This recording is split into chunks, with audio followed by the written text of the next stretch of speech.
नाजरीन, इंसानी तारीख का कदीम तरीन इंदराज आज से तकरीबन 4000 साल कबल मसीह तक ही हमें लेकर जाता है, जहां तक लिखी हुई इंसानी तारीख मौजूद है। नाजरीन, इंसानी तारीख में इस्मत फरोशी या जिस्म फरोशी के शवाहिद हर दौर की हर कौम और हर मुआशरे में पाए जाते हैं। नाजरीन, इस्मत फरोशी या जिस्म फरोशी की बुनियादी वजूहात क्या हैं? ये कैसे मारज़ वजूद में आई और इसकी ज़रूरत क्यों दरपेश हुई? ये चंद बुनियादी सवालात हैं जिनको समझना हमारे लिए इंतहाई ज़रूरी है। दौरे हाजिर में भी इस्मत फरोशी या जिस्म फरोशी दुनिया के तमाम मुआशरों में पाई जाती है, हत्ता कि कई एक ममालिक में इसे कानूनी तहफ़्फ़ुज़ भी हासिल है। नाजरीन, ये इंतहाई हसास मौजू है जिस पर बात करने से मुराद मुआशरे के अहम पहलू पर लोगों की तवज्जो को मरकूज करवाना है। जैसे ही लफ्ज़ जिस्म फरोशी हमारे कानों में पड़ता है तो बुरे ख्यालात का एक सिलसिला चल पड़ता है और न जाने हम इस लफ्ज़ और इसके इस्तेमाल पर इतने हैरान व परेशान क्यों हो जाते हैं, जबकि आपको ये जानकर हैरत होगी कि ये शोबा इंसानी जिंदगी का सबसे कदीम, लाजवाल और मुतहर्रिक शोबा रहा है, जिसको उमराओ वज़रा की पैदावार करार दिया जाता है।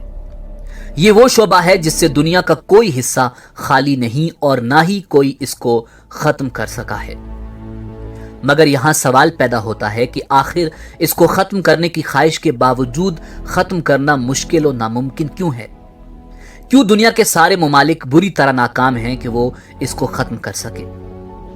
इसकी मुआशरे में किसी न किसी सूरत पर मौजूदगी ने बहुत सारे जदीद मुआशरों को मजबूर कर दिया है कि इसके लिए कवानीन बनाएं ताकि मसाइल का हल तलाश किया जा सके, जबकि बहुत सारे मजहबी ममालिक इसको नाजायज करार देने के बावजूद करते भी हैं और वहां इसी तरह के जराइम में इजाफा भी हो रहा है, जिसमें मुल्क पाकिस्तान भी शामिल है, जिसकी वजह जिस्म फरोशी की हकीकत से मुंह चुराना है।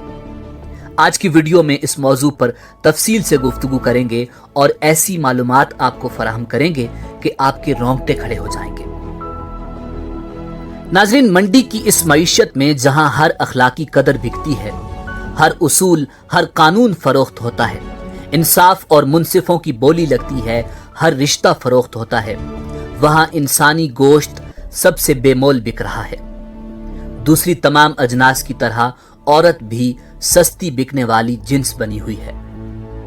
अंग्रेजी में इसके लिए लफ्ज प्रोस्टिट्यूट इस्तेमाल किया जाता है, जो लातीनी जबान का लफ्ज है और प्रोस्टिट्यूटा से माखज है, जिसके मानी है अपने आप को पेश करना या अपने आप को किसी फायदे की खातिर बेच देना। फारसी में तन फरोशी और अरबी में दारा इस्तेमाल किया जाता है। नाज़रीन, तारीख में बनी इसराइल के कवानीन में औरतों के हुकूक का जिक्र मिलता है, मगर साथ ही जिस्म फरोश औरतों का जिक्र भी मौजूद है। उस जमाने में औरतें एक खास मकाम पर जाकर अपना मुंह छुपाकर खड़ी हो जाती, जिससे बेहया मर्दों पर जाहिर हो जाता कि ये जिस्म फरोश औरतें हैं। कदीम यूनानी मुआशरे में मर्द और खवातीन दोनों ही जिस्म फरोशी के शोबे से वाबस्ता थे। ये वो पहली तहजीब थी जिसमें इसको बाकायदा तौर पर पजीराई मिली और इसके लिए इदारे और कवानीन बनाए गए थे। ये खास खवातीन का शोबा था जो या तो किसी इदारे के तहत काम करती या आज़ादाना तौर पर जिस्म फरोशी करती थी। इसके लिए उनको खास लिबास पहनना होता था और टैक्स भी अदा करना पड़ता था। कदीम रूम में जिस्म फरोशी को कानूनी दर्जा दिया गया था, जो अवाम में बहुत आम हो चुकी थी। बहुत बड़े ओहदों पर मौजूद रोमन हजरात शामिल थे।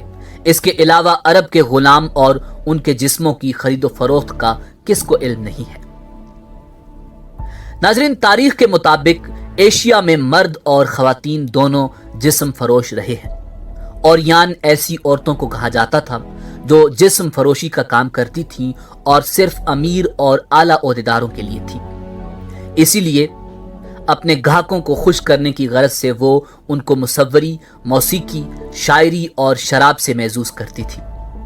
इस काम की वजह से बहुत सारी औरतें अपने वक्त की मशहूर हस्तियां बन गई थीं। उनके किए जाने वाले फैशन امیر عورتوں کا رواج بنانے میں اہم کردار ادا کرتے تھے، اور بدقسمتی سے آج اسی وجہ سے ہمارے معاشرے میں جسم فروش عورتوں کے کیے جانے والے فیشن اور لباس عام رواج بنے ہوئے ہیں۔ مغلیہ دور میں ایک لفظ ایجاد ہوا اور جسم فروش عورت کو طوائف کا نام دیا گیا۔ لاہور میں موجودہ بازار حسن، جسے ہیرا منڈی کہا جاتا ہے، آج سے سینکڑوں سال قبل قائم ہو چکا تھا۔ آپ کو یہ جان کر حیرت ہوگی کہ ابتدا میں اس بازار میں شاہی دربار، وزراء و امراء کی محفلوں میں لوگ گیت گانے اور روایتی رقص پیش کرنے والی طوائفیں رہتی تھیں، مگر یہاں بسنے والے یہ خاندان بڑے مہذب اور با اخلاق سمجھے جاتے تھے، اور ان کے پاس شہر کے رئیس اپنی اولادوں کو تعلیم و تربیت کے لیے بھیجا کرتے تھے۔ جبکہ جسم فروش عورتیں لاہور ریلوے اسٹیشن کے قریب واقع موجودہ لنڈا بازار میں رہا کرتی تھیں، یہ بازار سکھوں کے دور حکومت تک قائم رہا۔ اسی دوران اس بازار میں بیٹھی چند خواتین کی وجہ سے جب ہندو مسلم فسادات ہوئے تو کشمیر کے مسلمان راجا نے لنڈا بازار کی تمام عمارتیں خرید لیں اور یہاں سے تمام افراد کو نکال دیا۔ یہاں پر آباد خاندان پرانی انارکلی کے علاقے میں منتقل ہو گئے، مگر انگریز دور حکومت میں یہاں قائم ہونے والی فوجی بیرکوں کی وجہ سے حکومت نے ان سے یہ علاقہ بھی خالی کروا لیا، جس پر یہاں سے متعدد خاندان ہیرا منڈی میں منتقل ہو گئے۔ اس طرح ہیرا منڈی میں بھی جسم فروشی کے اڈے قائم ہو گئے۔ یہ سلسلہ پاکستان بننے کے بعد بھی جاری رہا، مگر جب جنرل ضیاء الحق کے دور میں بازار حسن کو بند کر دیا گیا اور یہاں پر کسی بھی قسم کی پرفارمنس ممنوع قرار دے دی گئی تو یہاں کے رہنے والے خاندان شہر کے مختلف علاقوں میں شفٹ ہو گئے، اور یوں ایک مخصوص علاقے میں قائم ہیرا منڈی پورے شہر میں پھیل گئی، اور یہی حال پورے ملک پاکستان کا ہوا۔ ناظرین، اب پاکستان میں جسم فروشی کے حوالے سے جو رپورٹ سامنے آ رہی ہیں وہ انتہائی خطرناک اور تشویشناک ہیں۔ پاکستان میں جسم فروشی میں خطرناک حد تک اضافہ۔ پاکستان میں سیکس ورکرز کی تعداد 15 لاکھ سے تجاوز کر گئی ہے۔ سیکس ورکر خواتین میں نہ صرف مقامی بلکہ بنگلہ دیش، بھارت، برما، افغانستان اور روسی ریاستوں سے تعلق رکھنے والی خواتین بھی شامل ہیں۔ International human rights monitoring group کی جانب سے جاری کردہ تازہ ترین رپورٹ کے مطابق پاکستان میں جسم فروشی کے پیشے میں مسلسل اضافہ ہو رہا ہے۔ ان جسم فروش عورتوں میں 44% خواتین غربت، 32% دھوکے اور فریب، 18% جبر و تشدد، 4% وہ خواتین جو انہی گھرانوں میں پیدا ہوئیں اور 2% اپنی مرضی سے شامل ہیں۔ ان میں سے 41.8% خواتین 18 سے 25 سال کی ہیں، جبکہ 6.21% لڑکیاں 18 سال سے کم عمر ہیں۔